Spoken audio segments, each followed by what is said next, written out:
ನಮಸ್ಕಾರ. ತಿಳಿಯೋಣ ಕನ್ನಡ ಯೂಟ್ಯೂಬ್ ಚಾನೆಲ್ಗೆ ಸ್ವಾಗತ. ನಾನು ಲೇಖನ ಶ್ರೀನಿಧಿ. ನಾನು ಷಟ್ಪದಿಯ ವಿಧಗಳನ್ನು ತಿಳಿಸ್ಕೊಡ್ತಾ ಇದ್ದೆ. ಈಗಾಗಲೇ ಶರಷಟ್ಪದಿ, ಕುಸುಮ ಷಟ್ಪದಿ, ಭಾಮಿನಿ ಷಟ್ಪದಿಯ ಲಕ್ಷಣಗಳನ್ನು ತಿಳಿಸ್ಕೊಟ್ಟಿದ್ದೀನಿ. ಇವತ್ತಿನ ತರಗತಿಯಲ್ಲಿ ಭೋಗ ಷಟ್ಪದಿಯ ಲಕ್ಷಣಗಳನ್ನು ತಿಳಿಸ್ಕೊಡ್ತೀನಿ. ಭೋಗ ಷಟ್ಪದಿಯ ಲಕ್ಷಣಗಳು ಏನು? 6 ಸಾಲುಗಳು ಇರುತ್ತದೆ. ಭೋಗ ಷಟ್ಪದಿಯಲ್ಲಿ 6 ಸಾಲುಗಳು ಇರುತ್ತದೆ. 1, 2, 4, 5ನೇ ಪಾದಗಳು ಸಮನಾಗಿದ್ದು 3 ಮಾತ್ರೆಯ 4 ಗಣಗಳು ಇರುತ್ತವೆ. ಏನು? ಶರಷಟ್ಪದಿಯಲ್ಲಿ 4 ಮಾತ್ರೆಯ ಹಾಗೆ ಗಣವಿಂಗಡಣೆ ಮಾಡ್ತೀವಿ. ಕುಸುಮ ಷಟ್ಪದಿಯಲ್ಲಿ 5 ಮಾತ್ರೆಯ ಹಾಗೆ ಗಣವಿಂಗಡಣೆ ಮಾಡ್ತೀವಿ. ಭಾಮಿನಿ ಷಟ್ಪದಿಯಲ್ಲಿ 3, 4, 3, 4 ಹಾಗೆ ಗಣವಿಂಗಡಣೆ ಮಾಡ್ತೀವಿ. ಭೋಗ ಷಟ್ಪದಿಯಲ್ಲಿ 3 ಮಾತ್ರೆಯ ಹಾಗೆ ಗಣವಿಂಗಡಣೆಯನ್ನು ಮಾಡ್ತೀವಿ. ಮೊದಲನೇ, ಎರಡನೇ, 4ನೇ, 5ನೇ ಸಾಲುಗಳು ಸಮನಾಗಿರುತ್ತೆ. 3 ಮಾತ್ರೆಯ 4 ಗಣಗಳು ಇರುತ್ತೆ. 3 ಮಾತ್ರೆಯ 4 ಗಣಗಳು ಎಷ್ಟನೇ ಸಾಲಿನಲ್ಲಿ? 1, 2, 4, 5ನೇ ಸಾಲುಗಳಲ್ಲಿ ಇರುತ್ತೆ.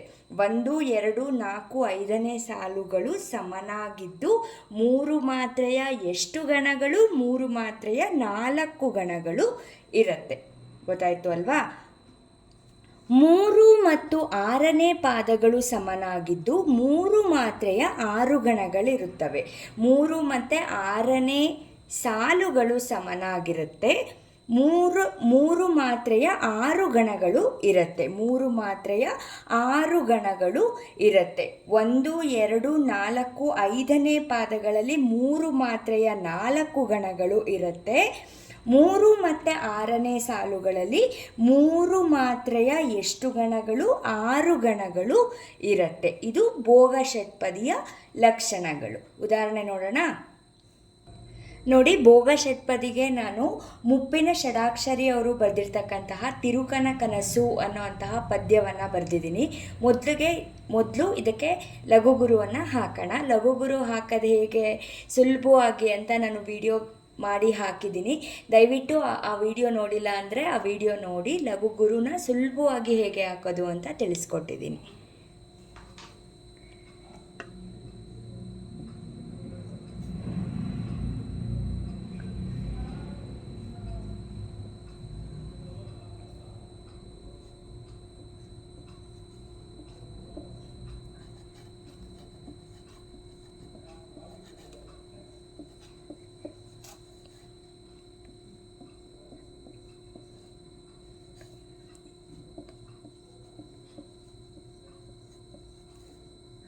ಷಟ್ಪದಿಯ 3ನೇ ಮತ್ತು 6ನೇ ಸಾಲಿನ ಕೊನೆಯ ಅಕ್ಷರ ಗುರು ಆಗಬೇಕು.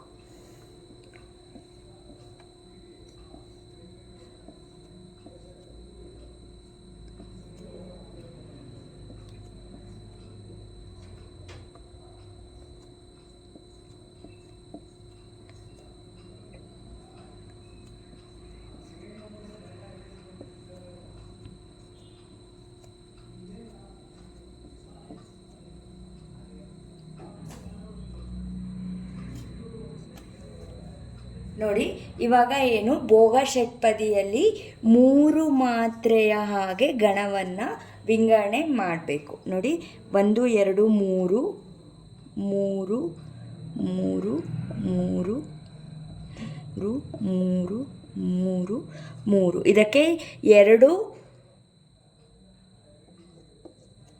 ಬೆಲೆ ಇರುತ್ತೆ. ಇದಕ್ಕೆ 1ರಷ್ಟು ಬೆಲೆ ಇರುತ್ತೆ.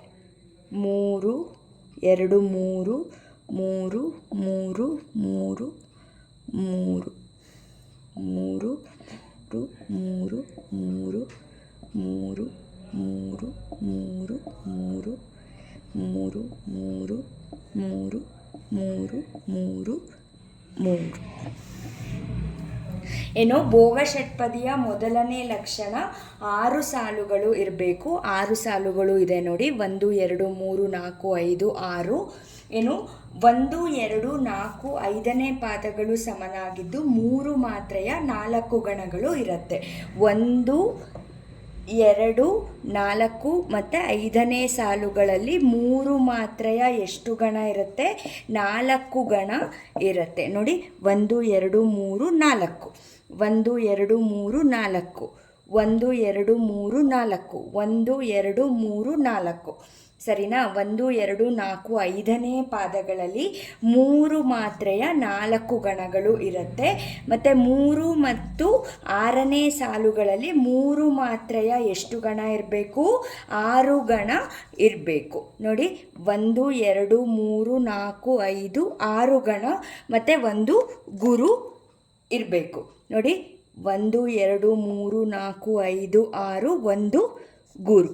ಇದು ಭೋಗ ಷಟ್ಪದಿಯ ಲಕ್ಷಣಗಳು.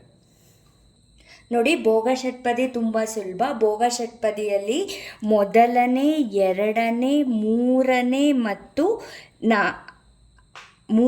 4ನೇ ಮತ್ತು 5ನೇ ಸಾಲುಗಳಲ್ಲಿ 3 ಮಾತ್ರೆಯ 4 ಗಣಗಳನ್ನು ಕಾಣ್ಬೋದು. ನೋಡಿ 3 ಮಾತ್ರೆಯ 4 ಗಣ ಇರುತ್ತೆ. ಒಟ್ಟು ಮಾತ್ರೆಗಳ ಸಂಖ್ಯೆ 12 ಇರುತ್ತೆ. ಆಯಿತಾ? 12 ಇರುತ್ತೆ. 1 2 4 ಮತ್ತು 5ನೇ ಸಾಲುಗಳಲ್ಲಿ 3 ಮಾತ್ರೆಯ 4 ಗಣ. ಒಟ್ಟು ಎಷ್ಟಿರುತ್ತೆ ಮಾತ್ರೆಗಳ ಸಂಖ್ಯೆ?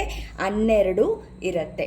3 ಮಾತ್ರೆಯ 6 ಗಣಗಳು ಮತ್ತು 1 ಗುರು 3ನೇ ಸಾಲು ಮತ್ತು 6ನೇ ಸಾಲುಗಳಲ್ಲಿ ಇರುತ್ತೆ. ಒಟ್ಟು ಮಾತ್ರೆಗಳ ಸಂಖ್ಯೆ 20 ಆಗಿರುತ್ತೆ. ನಾವು ಇದನ್ನೆಲ್ಲ ಕೂಡಿದಾಗ ಒಟ್ಟು 88 ಬರುತ್ತೆ. ಕೇಳ್ತಾರೆ ಸ್ಪರ್ಧಾತ್ಮಕ ಪರೀಕ್ಷೆಗಳಲ್ಲಿ ಮತ್ತು SLC ಪರೀಕ್ಷೆಗಳಲ್ಲಿ ಕೇಳ್ತಾರೆ, ಭೋಗ ಷಟ್ಪದಿಯ ಒಟ್ಟು ಮಾತ್ರೆಗಳ ಸಂಖ್ಯೆ ಎಷ್ಟು ಅಂತ. ಒಟ್ಟು ಮಾತ್ರೆಗಳ ಸಂಖ್ಯೆ ಎಷ್ಟು? 88. ಗೊತ್ತಾಗಿದೆ ಅಲ್ವಾ? ಭೋಗ ಷಟ್ಪದಿಯ ಲಕ್ಷಣಗಳು ಇದು. ಈ ಮಾಹಿತಿ ನಿಮ್ಗೆ ಇಷ್ಟ ಆಗಿದ್ರೆ ಲೈಕ್ ಮಾಡಿ, ಶೇರ್ ಮಾಡಿ. ದಯವಿಟ್ಟು ಸಬ್ಸ್ಕ್ರೈಬ್ ಆಗದೆ ನೋಡ್ತಾ ಇದ್ದರೆ ಸಬ್ಸ್ಕ್ರೈಬ್ ಮಾಡಿ. ನೆಕ್ಸ್ಟ್ ವಿಡಿಯೋದಲ್ಲಿ ವಾರ್ಧಕ ಷಟ್ಪದಿ ಅಂದರೆ ಏನು, ವಾರ್ಧಕ ಷಟ್ಪದಿಯ ಲಕ್ಷಣಗಳೇನು ಅಂತ ತಿಳಿಸ್ಕೊಡ್ತೀನಿ. ನಮಸ್ಕಾರ.